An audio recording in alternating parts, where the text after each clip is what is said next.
What? Missed it.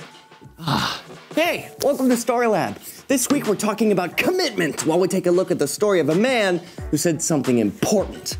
Like the most important thing ever.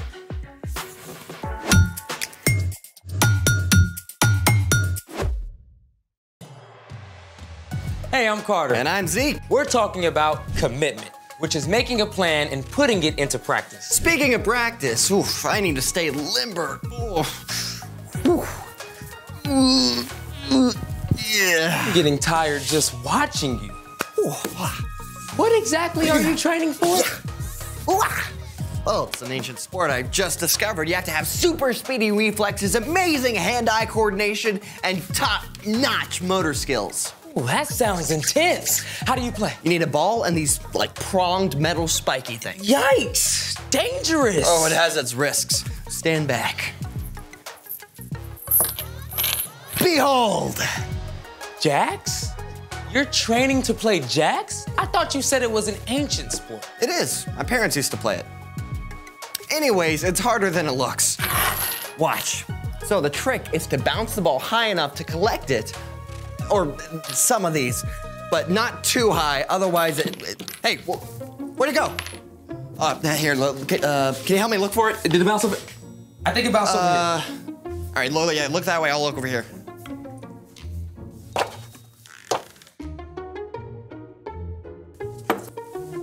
No. Where's the ball?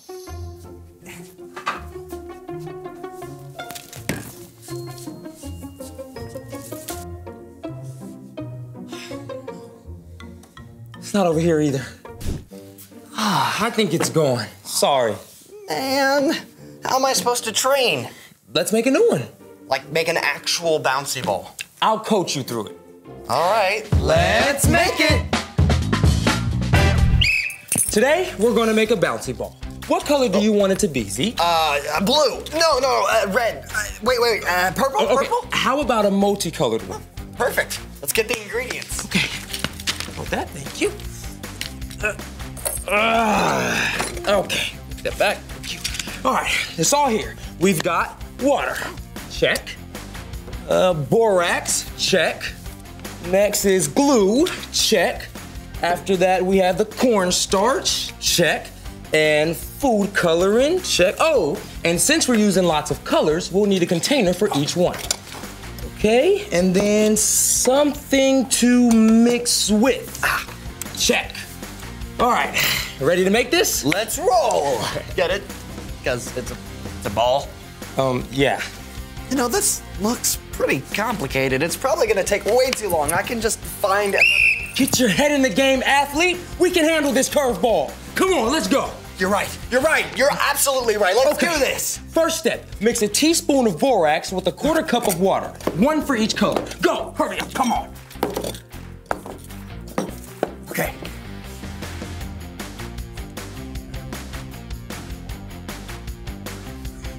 Okay. Stir.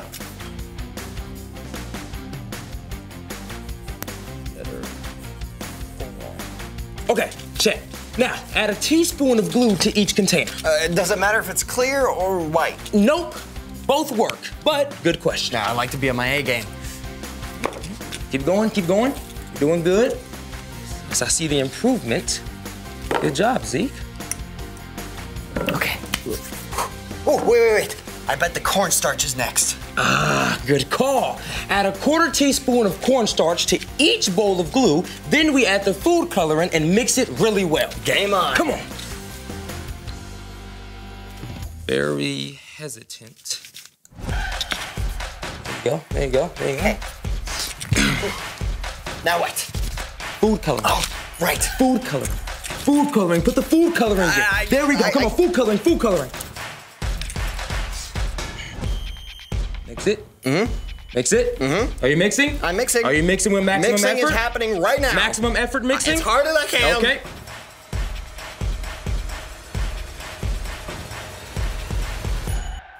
All right, you're done mixing. All right. This next part will take a little time. You got it in you? Put me in, coach. Okay. Let's see what we got. All right. Pour each container one at a time into the borax and water mixture. Okay. Now. No, Come on. all right. Scrape. I'm scraping. Now it's not mixed. What are we thinking now? Ooh, Scrape.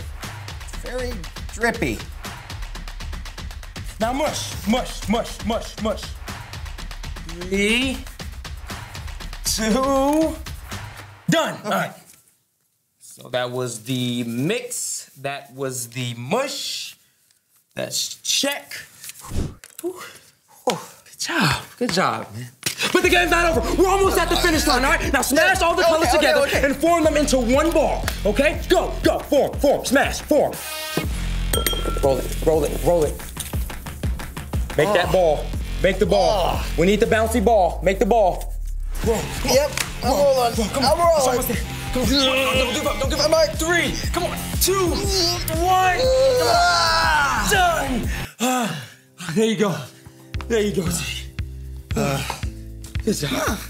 So, nice work, Z. You know, those last 15 seconds were touch and go for a moment. But what was going through your head? You know, it was tough, but we didn't give up. We took a chance and it paid off. It was totally worth it, and we made a bouncy ball. A bouncy ball. Wow, look at that. Well, you heard it here first, folks. Well said. Speaking, it's time for... The story before the story. Today, we're in the book of Matthew. Matthew is one of the 4 Gospels that tells about the life of Jesus. For 3 years, Jesus traveled from town to town, sharing about God's kingdom and healing people. As they traveled, Jesus' closest followers saw him do amazing things, like walk on water. Jesus took 2 fish and 5 loaves of bread and turned them into food for more than 5,000 people. He healed the sick and even brought a young girl back to life. It was clear Jesus was special, but everyone had a different idea about who Jesus really is. Which is where our story starts. Take it away. Hey everyone, I'm Erica. Just like us, Jesus needed space. One day he traveled north with his friends to the city of Caesarea Philippi, perhaps to be in a place where he wasn't known as well, and there would be fewer crowds. The town itself was named after the Roman ruler Caesar Augustus, who was considered a god, like all the other Caesars. Many people in that area worshipped other false gods too. Jesus knew about this. He also knew all the questions people were asking about him. So Jesus went to the heart of the matter by asking his closest friends an incredibly important question. Who do people say the Son of Man is? Hold on a second. Son of Man? What's that all about? Jesus was actually referring to a vision the prophet Daniel had about the Messiah. Daniel used the name Son of Man to describe the rescuer God would send. Jesus wanted to hear whether his closest friends believed he was the rescuer or Messiah. Some people are saying that you're John the Baptist. Or maybe Elijah. I've heard people say that you could even be Jeremiah or one of the other prophets. But what about you? Who do you say I am? Sure, Jesus' friends had seen him do incredible things. They had to be thinking, this is it.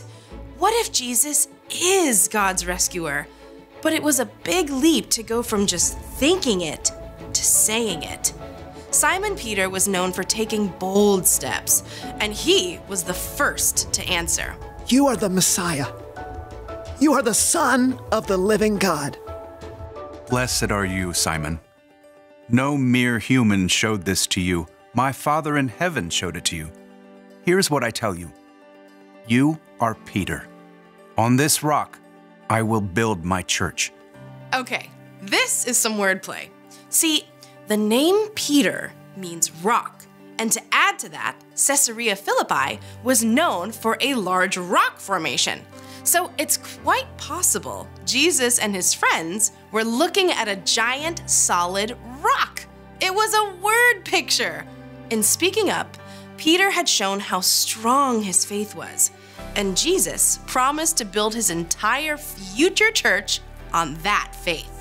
Now, Jesus knew not everyone was ready to hear that he is God's rescuer, so Jesus told his friends not to tell anyone that he is the Messiah. See, some people wanted Jesus to be a king to lead an uprising against the ruling Romans. That could have caused trouble with the Roman government. Jesus knew it wasn't time for that. For now, it was enough that Peter had been courageous to speak the truth about who Jesus is. The end.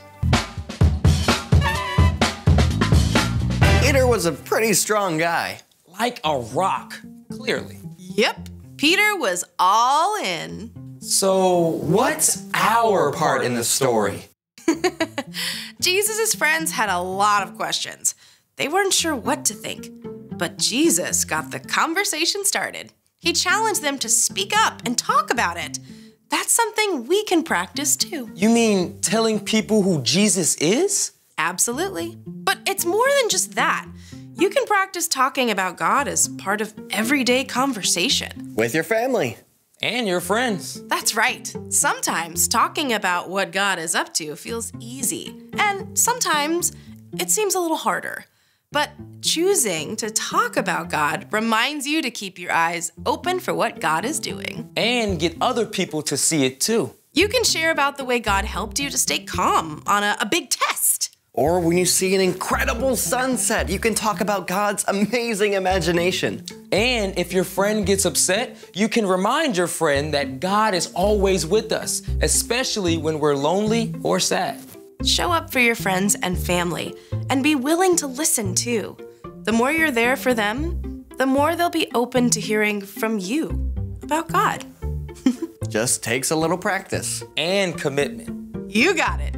This has been awesome. Thanks for having me, and see you next time. Bye. So, here's the thing. Practice talking about God. Share what you've seen. And you can talk about it while you do what you love to do. Hey, I've got my jacks. And I got our brand new bouncy ball. Perfect. Hey, let's talk about God while we play jacks. Awesome. I see God in ocean waves. I see God when new leaves grow. Or when God helps me with a tricky math test. Or when I need help to make a wise choice. Ready to admit defeat? Never. I'm committed to this. Thanks for joining us in the Story Lab. See you next time. All right, you want to keep playing? Yeah, but we need the ball. Oh. Did we lose that one too? We might have to make another one. All right, coach. All right. You go get the stuff, I'll go get my whistle.